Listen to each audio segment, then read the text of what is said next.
Joe Vitale, Vitale Wealth Management with the Gradient Investments Weekly Market Update. All the information as of October 28th. Let's get into it. The S&P retreated about 1% last week, but it's still up over 23% year to date. Dow Jones has been a year-to-date laggard, but it's still up 13.45% year to date. Value stocks, the Russell 1000, were down last week, but are still up 16.34% for the year.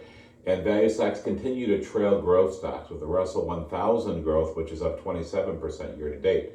Now, bond prices fell almost 1% last week, but are up 2.03%. And the year to date, the U.S. Treasury rates have risen substantially during the quarter, with the 2-year going from 3.66 to 4.11, and the 10-year going from 3.81 to 4.25. So it's not the way it's supposed to go. Usually we're starting to see those drop, but they're coming back up.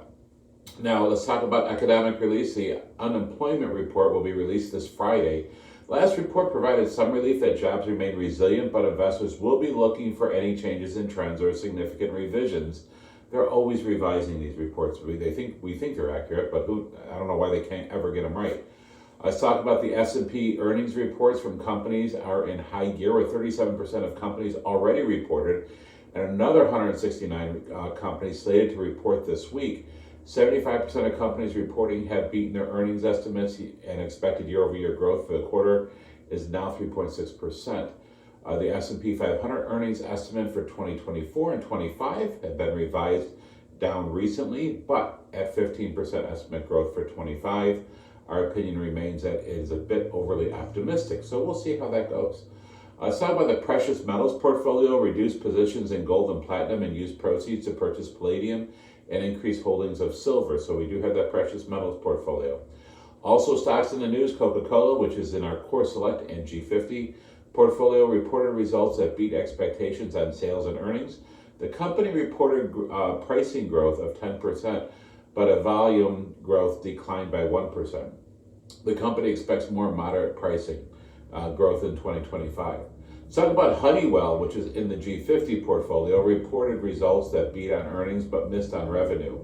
The company also provided revenue results that were below consensus expectations as aerospace maintained growth, but industrial automation declined. So that's what we're seeing is a lot of now with the reports, the reporting of the companies and earnings. Everybody's like, oh my gosh, Joe, what's going to happen with the market? Well, you see the market's driven by earnings, right? When you see this report of the company earnings, that's why the market reacts. It's going higher and higher. So that's why we've seen a lot of good positive growth. Are we seeing contraction? Are we seeing a little pullback? We're starting to feel it a little bit.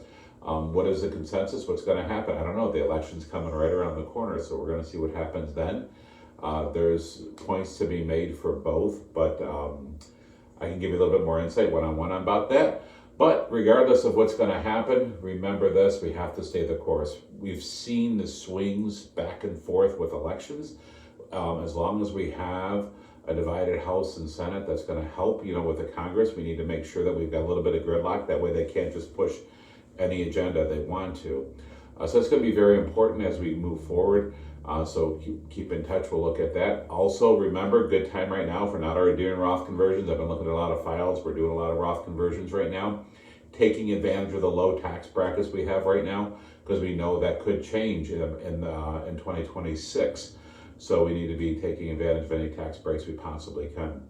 That's it for this week. I want to wish everybody, hopefully everybody has a safe Halloween. I know it's coming up tomorrow, right? 2 days. Today's Tuesday, so it's coming up on Thursday. But that's it for this week. Thank you so much for being part of the Vitale Wealth family. God bless you. We'll see you again next week.